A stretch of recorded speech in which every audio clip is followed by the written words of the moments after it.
Hola chicos y chicas, ¿cómo están? Hoy les vengo con un video bastante distinto que espero les guste. Hoy vamos a ver y analizar la evolución de los videojuegos.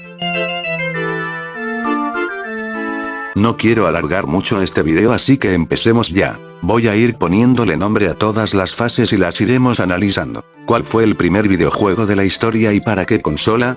Según internet, el primer videojuego que se conoce se desarrolló en 1952 y era conocido como OXO, que sería una versión digital del juego 3 en raya o Tateti, proyecto que fue encabezado por Alexander Douglas, un profesor de la Universidad de Cambridge. Douglas utilizó los principios de la investigación de Turing para darle inteligencia artificial a su juego, y que de este modo el usuario pudiera competir contra la máquina. Claramente este juego para la época en la que estamos es una real mierda XDDD, y para cualquier niño pequeño ese juego sería una porquería, pero para los niños de la época era el mejor juego de la historia. Alexander Douglas ahora es conocido como el padre de los videojuegos. Si bien para muchos hay cierta confusión sobre el origen de los videojuegos, hay que reconocer que basándonos en lo que muchos juegos son en la actualidad, este se tiene que ligar a los inicios de la inteligencia artificial, la cual es utilizada por todos los títulos del mercado. En ese sentido, el primer personaje que debemos mencionar es a Alan Turing, un matemático y programador británico que después de la Segunda Guerra Mundial comenzó a trabajar en una manera de hacer que un ordenador razone como un humano. En este intento, creó lo que se conocería como máquina de Turing, la cual tenía la habilidad de jugar ajedrez, e incluso llegó a ganarle una partida a su esposa en 1952. Ahora que resumimos el inicio de los videojuegos, vamos con la primera fase de esta evolución. 50s y 60s. Los primeros pasos. Si bien el trabajo de Turing nunca fue comercializado, y su intención no era la de entretener, sino de hacer que una máquina pensara como una persona, este fue citado y utilizado básicamente para todos los videojuegos que se desarrollaron a continuación. El primero de ellos sería el ya antes mencionado OXO en 1952, el cual tampoco fue producido en masa como tal. Los siguientes años pasarían lentos para una industria que hasta entonces no tenía ni siquiera forma, y nadie se planteaba seriamente el desarrollo de esta. Para ver el siguiente avance tendríamos que esperar hasta 1958, cuando el ingeniero estadounidense William Higginbotham, que trabajó en el proyecto Manhattan, del que nacieron las primeras armas nucleares, creó el Tennis for Two, un juego en una enorme computadora que simulaba una partida de tenis. Este último tampoco sería comercial. Hasta entonces lo que se había producido eran prototipos en los cuales apenas se asomaba el enorme potencial que estos programas tenían a nivel de mercado. Los años 60 se fueron prácticamente en blanco y nadie más volvió a hablar sobre videojuegos. 70s. El nacimiento del género. Los años 70 fueron completamente diferentes a los anteriores. Los investigadores entendieron que el desarrollo de los videojuegos estaba ligado al desarrollo de aparatos que pudieran ejecutarlos. Entonces, en 1971 el estadounidense Ralph Baer, que tenía años investigando el trabajo de Turing y Higginbotham, desarrolla la primera videoconsola de la historia, la Magnavox Odyssey. Esta era un sistema muy primitivo que ni siquiera utilizaba memorias ni condensadores, por lo que no era capaz de llevar registro del juego y los jugadores debían anotar los puntos manualmente. Contaba con 6 cartuchos que contenían un juego diferente cada uno, y plantillas para pegar a la pantalla de la tele para mejorar la experiencia. Esta consola puede considerarse un éxito comercial, ya que recaudó más de $10 millones para la época con la venta de 100.000 unidades. Esto llamó la atención de los capitalistas, que vieron cómo nacía una nueva industria para el entretenimiento de las personas. Ese mismo año nace Atari, que es una de las marcas más representativas de la historia de los videojuegos. Esta fue fundada por los estadounidenses Nolan Bushnell y Ted Dabney, quienes no perdieron el tiempo y lanzaron al mercado Pong, una máquina arcade enorme que contenía una versión mejorada del ping-pong que contenía la Magnavox. Esta máquina funcionaba insertándole una moneda, lo que iniciaría oficialmente el mercado de los videojuegos en Estados Unidos. El éxito de Pong fue total, y para 1974 Atari dejó de ser un depósito para convertirse en una enorme empresa en Silicon Valley que contaba con más de 10.000 máquinas en todo el país. Sin embargo, este crecimiento pudo haber sido mucho mayor, de no ser por la gran cantidad de competencia que nació replicando el concepto de Pong. Sin embargo, en esta década Atari fue de lejos la más importante empresa de videojuegos. En 1974, innovaron con la idea de llevar una nueva videoconsola a los hogares estadounidenses que mejorara la Magnavox. Esta sería la legendaria Pong for Your Home Television, que sería todo un éxito comercial que vendería más de 150.000 unidades solo durante las navidades de ese año. Pong for Your Home mejoró considerablemente a la Magnavox, con gráficos de mayor calidad y una jugabilidad mucho más fluida de lo que se tenía hasta la época. Todo esto fue posible gracias a un acuerdo de Atari con la empresa Sears, que les suministró un microprocesador para sus consolas. El éxito de Atari era innegable y ya era una de las empresas con mayor patrimonio en Estados Unidos. Su propietario Nolan Bushnell toma la decisión de venderla a Warner Communication por $26 millones en 1976. Esto le dio un enorme presupuesto a Atari, que se puso manos a la obra para desarrollar otra superconsola. En 1977 nace la Atari VSS, una potente consola con un mando que consistía en una palanca y dos botones, dando una nueva experiencia de jugabilidad.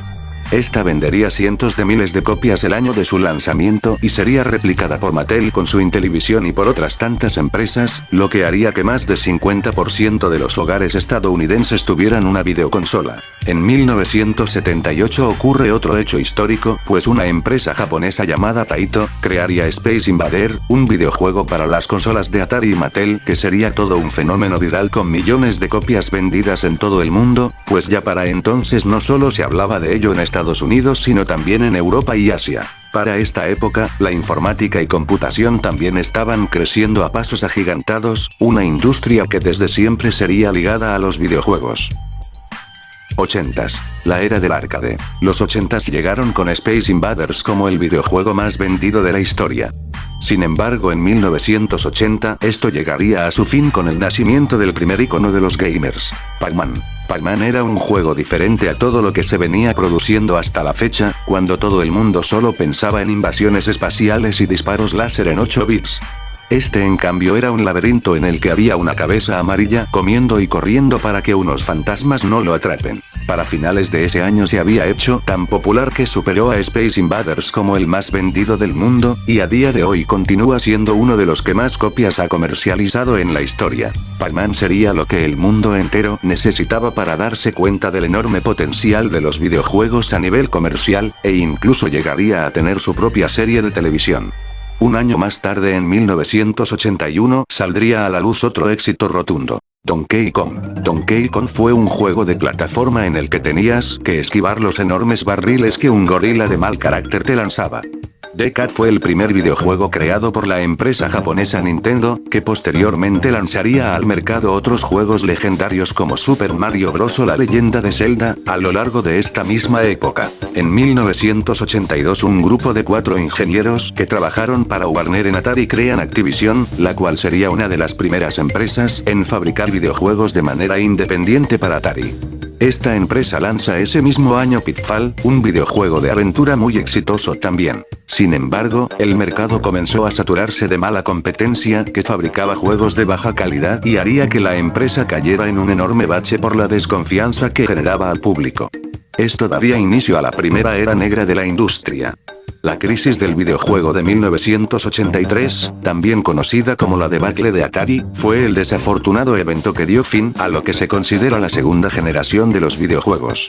La crisis comienza el 21 de junio de 1982, llevando a la quiebra a varias empresas estadounidenses dedicadas a la producción de ordenadores y videojuegos.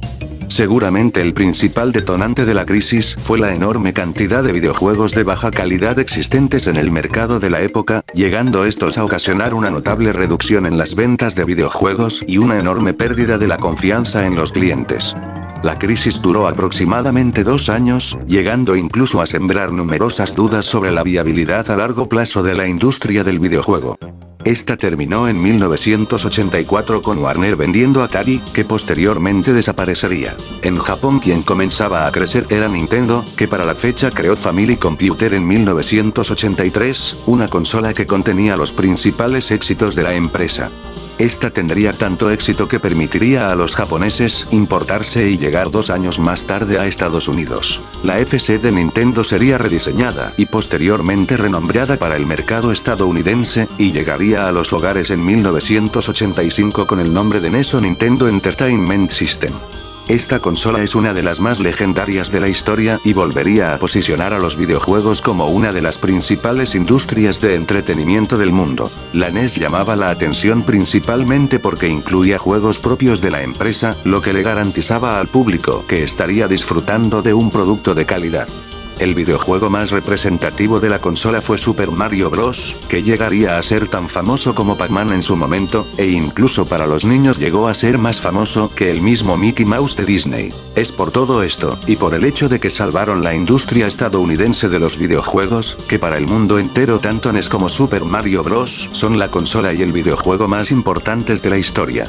Además de esto, innovaron con su chip de licencia oficial que le permitió tener otros títulos de nivel como Pokémon, Kirby o Depredador. La NES sabía que no podía cometer el error de Atari y permitir que terceros desarrollaran juegos sin control de calidad para su consola.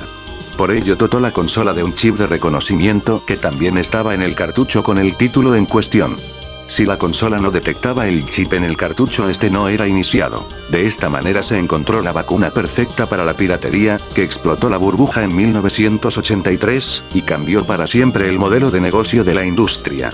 Nintendo con esto comenzó a monopolizar la industria ya que exigía a los mejores desarrolladores que solo produjeran títulos para su consola. Para 1986, ya teníamos títulos tan legendarios como La Leyenda de Zelda, Final Fantasy o Punch-Man, que dominaron el mercado durante años.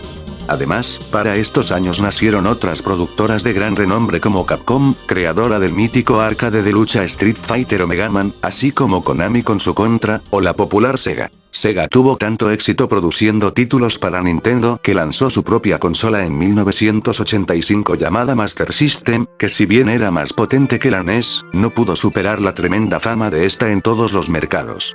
Sin embargo, Sega tiene un puesto como uno de los mejores desarrolladores de videojuegos de la historia que continúa vigente en la actualidad. Para 1988 Sega era el principal competidor de Nintendo en todo el mundo, iniciando una rivalidad legendaria. Para ese año llegaría al mercado la consola Sega Genesis de 16 bits que se posicionaría de lejos como la mejor del momento. Sin embargo, el catálogo de la misma era muy corto y al poco tiempo los usuarios terminaron regresando a NES ya que esta contaba con más títulos que se renovaban. Ese año la industria se estancó brevemente, pero en 1989 ocurriría otra revolución. Nintendo desarrolla la primera consola portátil comercial, la primera Game Boy a blanco y negro. Con ella, como era de esperarse, se estrena otro título que sería recordado por toda la eternidad, el Tetris. Sega no perdería tiempo, lanzó la Game Gear, una consola portátil mucho más potente con juegos a color como Columns. Sin embargo, en todos los mercados esta consola y juego perdieron contra el Tetris de la Game Boy, una consola a blanco y negro mucho menos potente. Para esta época también se notó un crecimiento en el desarrollo de videojuegos para ordenadores de sobremesa, que ya eran considerados electrodomésticos tan necesarios como un televisor. Se crearon los primeros juegos de aventuras gráficas, que tuvieron también mucho éxito como Indiana Jones o Monkey Island. Ahora les voy a mostrar algunos comerciales que Nintendo hacía contra Sega y viceversa. El sistema de entretenimiento Nintendo. Tus padres te ayudan a conectarla. ¿Cómo es jugar con el sistema de entretenimiento Nintendo?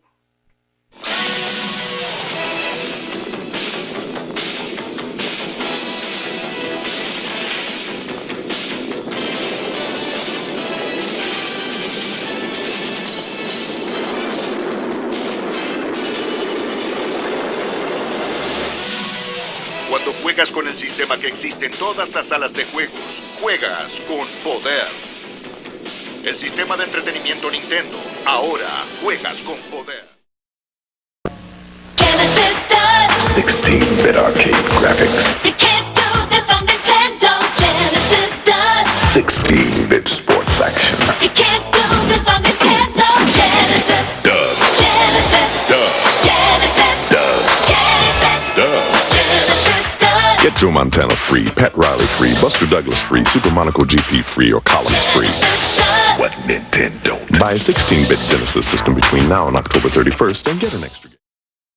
90s. Primer paso hacia el futuro. Los 90 inician con la rivalidad Sega vs Nintendo en su punto más álgido. Nintendo dominaba ampliamente las consolas y los juegos portátiles con su Game Boy, mientras que Sega cada vez posicionaba mejor su Mega Drive Genesis. La mesa estaba servida para otro hecho histórico. Sega se da cuenta de que necesita darle un golpe efectista a Nintendo, y contrata al CEO de Mattel, que ya era mundialmente reconocido por su éxito con la Barbie. La intención era crear una mascota que pudiera competir directamente con Mario, el icono mundial de Nintendo, y lo consiguieron. En 1991 Sega lanza al mercado Sonic, el Erizo, un juego que revolucionaría por completo el género plataformero. Este era una versión mejorada del Super Mario Bros., con una historia mucho más rica y una jugabilidad más fluida y emocionante. El éxito en ventas fue histórico para la industria. Nintendo veía como su fama en Europa y Estados Unidos caía por los suelos, por lo que decide adelantar el lanzamiento de su consola de cuarta generación, la Super Nintendo. Con ella llegarían juegos revolucionarios como F-Zero y Super Mario Kart, que revolucionaron el género de carreras. Ambos juegos aprovechaban una nueva característica de la consola llamada Modo 7, el cual era un sistema gráfico que permite crear los primeros efectos de movimiento 3D en videojuegos, gracias a un movimiento de la cámara que le hacía escalar un plano que terminaba creando otra perspectiva de la pista. El Modo 7 de la Super Nintendo sería posteriormente potenciado por la industria del software, que terminaron de perfeccionar la técnica y crearon juegos muchos más potentes. id Software sería la marca más representativa de este sector, con títulos como Doom y Wolfenstein 3D. Ambos juegos utilizaban un sistema de procesamiento gráfico que permitía que el jugador en primera persona explorara un entorno en 3 dimensiones. Esto fue una completa revolución para el mercado, y sentaría las bases del futuro de los gráficos en los videojuegos. Para finales de 1993, se comienza a desarrollar el soporte óptico de CD, ya que se dieron cuenta que los juegos más potentes necesitaban mayor espacio, y un CD era mejor en ese sentido que un cartucho o cassette. En este sentido, la compañía que más invirtió fue Sony. En 1994 Nintendo había recuperado su liderato en los mercados mundiales y parecía que el tiempo de Sega había terminado. Sin embargo, ese año aparecería Sony, un novato que lo cambiaría todo en diciembre cuando lanzó su PlayStation, que arrasó con el mercado. Para esta consola se desarrollaron títulos legendarios para la historia del género de carreras como Wipeout o Destruction Derby, que rompieron récords en ventas de todo tipo. 1995 nos trajo otros títulos en el género de lucha como Battle Arena Toshinden 2, que permitía que los luchadores se movieran en un entorno tridimensional con gráficos de alto nivel para la época. Sega había sido el primero en intentar competir contra Sony y no le fue nada bien. Entonces Nintendo decide ponerse serio y lanza en 1996 la legendaria consola Nintendo 64, con un procesador de 64 bits y procesamiento gráfico de alto nivel en el que no se notaban los píxeles. Era muy superior a la PlayStation. La consola se lanza al mercado junto con el juego Super Mario 64. Este título reviviría al famoso fontanero y redefinió el género de plataformas para los juegos en 3D. Este es considerado por muchos como uno de los mejores videojuegos de la historia. Además, ese año también lanzan al mercado Super Mario Kart 64, que sería igual de exitoso que el anterior, así como también el mítico Crash Bandicoot lanzado por Sony. A pesar del éxito de estos dos juegos, la Nintendo 64 no pudo superar a la PlayStation, debido a que esta última contaba con un catálogo mucho más nutrido de títulos que se actualizaban constantemente. Esto se debía a la superioridad del CD ante el cartucho, el cual seguía siendo preferido por Nintendo para sus consolas. Así que los siguientes años de esta década sirvieron para terminar de afianzar a Sony como nuevo rey de la industria de los videojuegos, y Nintendo caería casi en el olvido. El golpe definitivo ocurre en 1997, cuando Square Software, que desarrollaron los títulos de Final Fantasy de Nintendo, se pasó a Sony y lanza Final Fantasy VII, que fue el primero de la saga en 3D, y un éxito mundial. Sin embargo, Nintendo no dijo adiós en silencio y antes de cerrar el milenio lanzó la leyenda de Zelda Ocarina of Time y GoldenEye 007, que para muchos es considerado el mejor FPS jamás desarrollado. 2010. PlayStation vs Nintendo vs Xbox. La respuesta de Nintendo a la PlayStation fue la GameCube, que sería un completo fracaso. Entonces Sony aprovecha esto para lanzar un segundo golpe de efecto con su PlayStation 2, que al momento de su lanzamiento se convirtió en la consola más vendida de la historia de la industria. La PlayStation 2 traería consigo numerosos títulos legendarios como God of War o Glory y Roar. Pero de nuevo el mundo se dio cuenta de que la vida de los videojuegos era corta. Sony lanzaba cada año nuevos títulos de nivel, pero las personas se aburrían de estos rápido. En las PS la cosa era diferente. Las evidentes superioridades técnicas de estos permitieron desarrollar títulos muy interesantes como Call of Duty, Diablo o Age of Empires, pero el golpe definitivo ocurriría en 2004, cuando Blizzard presenta al mundo World of Warcraft. Este juego sería todo un fenómeno viral, pues permitía que jugadores de todas partes del mundo interactuaran y compitieran en un enorme mundo con diferentes escenarios, mapas y criaturas por derrotar. Literalmente le dieron la posibilidad a las personas de tener una segunda vida online. El fenómeno de World of Warcraft lanzaría a la fama a otros juegos online, en especial a los denominados MMORPG. Comenzaron a salir nuevos juegos que imitaban el modelo de este como Mu, Silk Road o Metin 2. Las personas preferían abiertamente a este género ya que además de ser gratis, le daba muchas más posibilidades al usuario. También vimos el nacimiento de géneros como el Battle Royale, con Ration de Softonic o el Guns, que era de código abierto y se crearon centenares de servidores dedicados. Internet cambió completamente la manera en la que se jugaba, pero más importante aún, hizo que la vida del videojuego sea más larga, y nacieron sagas que se mantendrían durante años, con millones de jugadores activos al mes. En 2006, las consolas estaban estancadas, y Sony lanza al mercado su PlayStation 3, que sería otro éxito de ventas para la compañía. Sin embargo, para esta ocasión sería mucho más difícil competir contra Microsoft y su Xbox 360, pero especialmente con la Nintendo Wii. La Nintendo Wii era lo que necesitaba Nintendo para renacer. La innovadora jugabilidad por sistema de detección de movimientos del usuario sería todo un éxito, y si bien los juegos eran bastante básicos, como simuladores de partidas de golf o tenis, tuvieron mucho gancho entre la gente. Una característica de todas estas consolas es que contaban con Wi-Fi para conectarse a internet y contaban con almacenamiento propio. Es aquí cuando se populariza el uso de Steam, creada en 2003, una plataforma que te permitía jugar online con otros usuarios y comprar juegos que se descargan directamente a tu consola. La industria se lo pasó mejorando los gráficos de los videojuegos, y se olvidaron de innovar con títulos revolucionarios. Hasta que EA Sports lanza al mercado el FIFA 07 a mediados de 2006. Este es para muchos el juego que comenzó a posicionar a EA Sports como una marca de referencia en el género de deportes. El FIFA 07 no solo estaba disponible para PlayStation, sino también para ordenadores y era buenísimo. El nivel de gráficos y la jugabilidad daban la sensación de estar controlando a jugadores reales. Lo mejor de este fue la manera en la que respetaron las leyes de la física para brindar una experiencia lo más real posible. Konami, que ya tenía años en este negocio con su Pro Evolution Soccer, que había sido exitoso en su momento, inicia una auténtica guerra que definiría la industria los años siguientes. PES vs FIFA, los dos mejores juegos de fútbol del momento. Para este tiempo también explota Call of Duty como una de las mejores sagas de FPS. La conexión a internet de las consolas permitían a los usuarios competir entre ellos y cada entrega era más esperada que la otra. Para 2007 las PS habían desplazado considerablemente a las consolas en la industria de los videojuegos, y los fabricantes de hardware se centraron en crear tarjetas gráficas, procesadores y RAM más potentes, iniciando el sector de la informática gaming. En PS también se explotó el género de acción-aventura libres, con títulos como Príncipe de Persia o Assassin's Creed, esta última siendo una de las sagas con más ventas de la historia al igual que God of War. Sin olvidarnos de la explosión del género de carreras con la mítica saga de Need for Speed, consagrada con la joya de Need for Speed Most Wanted, 2004.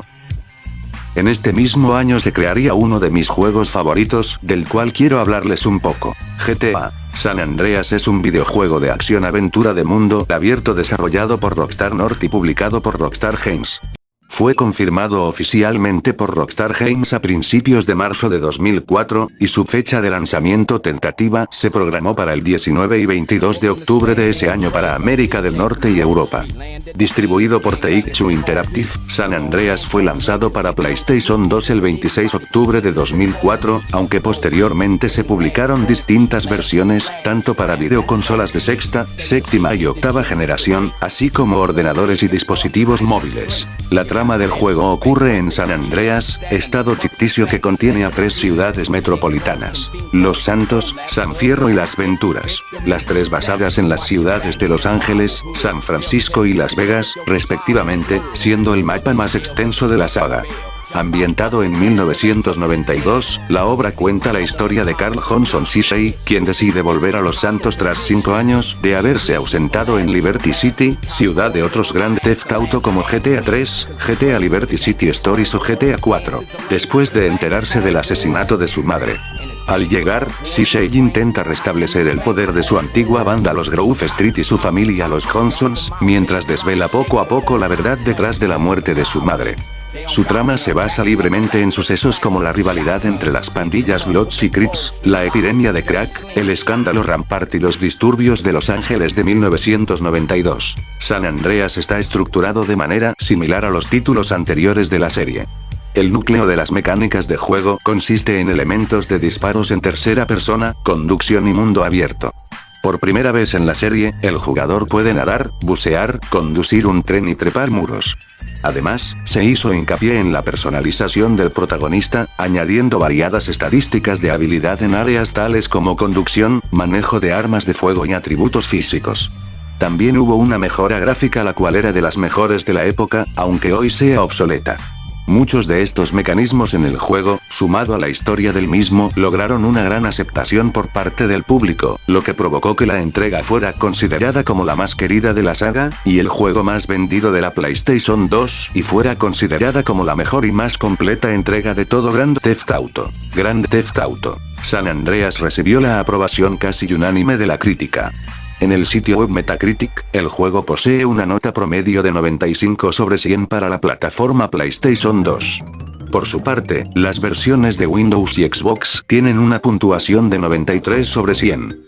Asimismo, en dicha web el título se presenta como el quinto juego mejor puntuado de PlayStation 2, además de ser el videojuego más vendido de dicha consola y el juego más vendido de toda la saga Grand Theft Auto. A excepción de GTA 5, ¿es el mejor juego de la historia? No lo sé, tú dime. Digan su opinión en los comentarios. Finalizando la década nacerían dos juegos que definirían en gran medida los siguientes años: Minecraft y League of Legends o LoL. Creados por Mojang y Riot Games respectivamente. 2010-2020. Nacimiento de los eSports. Para 2010 Internet ya estaba profundamente ligado a los videojuegos. FIFA y PES seguían con su competencia en el fútbol, Call of Duty seguía siendo el mejor FPS y World of Warcraft seguía en lo más alto del género MMORPG. Sin embargo, el año anterior se habían lanzado dos juegos que habían tenido mucha popularidad. Minecraft se convirtió en uno de los mayores fenómenos virales para niños. Este sencillo juego de simulación con una calidad de gráficos de 8 bits se volvió adictivo hasta más no poder, y sus desarrolladores de Mojang ni siquiera lo entendían. Es sin dudas el sandbox más jugado de la historia hasta ahora. Por su parte, League of Legends era una completa locura en Asia, especialmente en Corea, Japón y China, donde tenían más de 1.000 millones de usuarios en apenas un año. Posteriormente se expandieron hacia Occidente y la locura sería la misma. LoL explotaba una jugabilidad presentada anteriormente por Blizzard en su Warcraft 3 Frozen Throne, un mapa llamado Defense of the Ancients, Dota, que presentaba un mapa con 3 carriles y zonas ocultas con torretas que los jugadores debían destruir hasta llegar al núcleo de la base enemiga y romperlo, en un épico modo 5v5. Este género era conocido como MOBA o Arena de Batalla Multijugador Online, término acuñado anteriormente en Dota. Esto enviaría al mismísimo Warcraft al abismo, o al borde del mismo. El problema con los juegos multijugador online hasta la fecha, es que todo dependía mucho del nivel del campeón y los ítems que éste tuviera. Es decir, si tú eras un jugador nivel 30, con un equipo normal, jamás en la vida podrás ganar a un nivel 40 con una mejor armadura, por mucho que tus habilidades en el juego sean superiores. Con los MOBA no pasa esto, ya que en cada partida los jugadores comienzan con un héroe épico en nivel 1, y el resultado de la partida depende de las habilidades y el dominio del juego que estos tengan. De modo que una persona con una semana de práctica, sí podría ganar a alguien con más tiempo. Blizzard no se quedó con los brazos cruzados y renovó su Defense of the Ancients en 2010, que se conocería como Dota 2, centrando sus esfuerzos en este y dejando de lado su mítico World of Warcraft. Pero esta no era la única idea de la empresa, sino también crear un torneo en el que se reunieran los mejores jugadores del mundo a competir en equipos. La idea de los eSports no era nueva, en Corea existían sindicatos profesionales desde el año 2000, pero en Occidente era una utopía. Sin embargo, Blizzard se pone manos a la obra y organiza The International, el primer torneo profesional de Dota 2 en 2011. Para 2013, tanto Dota como LoL eran dos de las más poderosas franquicias de videojuegos, y sus torneos profesionales eran los que más dinero repartían en el mundo del gaming profesional. Lo que hizo que otras grandes empresas se subieran al carro como Call of Duty o la legendaria Counter-Strike, sin olvidarnos del FIFA, que ya era ampliamente superior al PES. Para estos tiempos también se comenzaron a popularizar los juegos para móviles, con Candy Crush Saga como uno de los más virales que se recuerda. Los móviles comenzaron a ser tomados en cuenta por los desarrolladores que crearon juegos bastante interesantes, iniciando un nuevo sector en la industria dedicado a los móviles. En 2015 los eSports eran una realidad, y The International de Dota era el más importante de todos, repartiendo hasta $25 millones en premios, seguido por The World de LoL y Counter-Strike Global Offensive. El sueño de todo niño de ser millonario jugando videojuegos era una realidad. Para 2017 nace otro título viral, Fortnite, que en poco tiempo se posicionaría también como uno de los eSports más jugados del mundo, y el principal FPS online del mundo. En la actualidad los eSports son el sector que más dinero mueve en la industria del videojuego, con más de $500 millones de mercado y un crecimiento de hasta el 40% anual. ¿Qué será del futuro de los videojuegos? La verdad quería decirles todos los lanzamientos de 2020, pero me di cuenta de que van a salir más de 100 juegos y voy a estar más de 20 minutos diciéndolos todos XDDDDDD, así que solo diré los que me gustan a mí.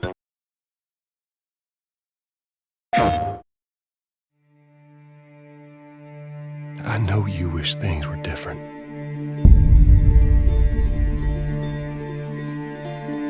The Last of Us Parte 2. Claramente este será proclamado el juego del año, ya que el anterior lo fue en 2013 y este se ve ampliamente mejor, y críticos que ya lo han jugado ya le han dado clasificación de 97 puntos sin siquiera salir al mercado, así que creo que todos lo esperamos con ansias.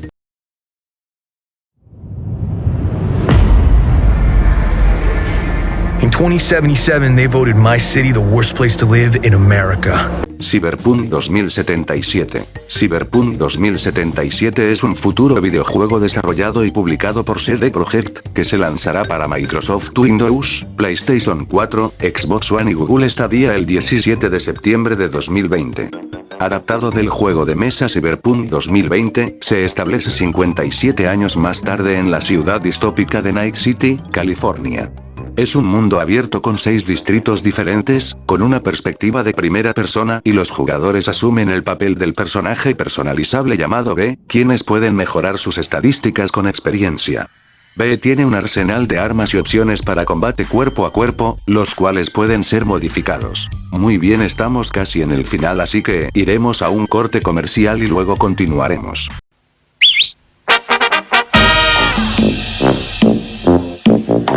Consome, consome, consome パンチポンチじゃないよコンソメパンチうまさが効いてるコンソメパンチコンソメコンソメコンソメパンチコ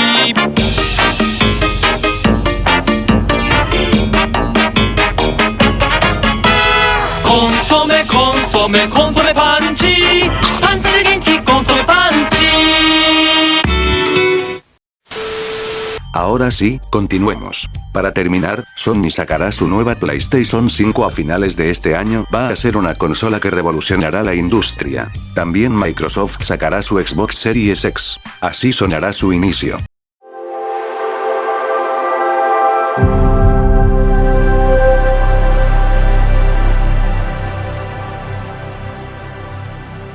Y bueno, creo que hemos terminado con todo y de verdad espero que les haya gustado y espero que este video tenga una buena aceptación de parte de ustedes, ya que me costó mucho editarlo y esas cosas, pero bueno, dejémonos de hablar.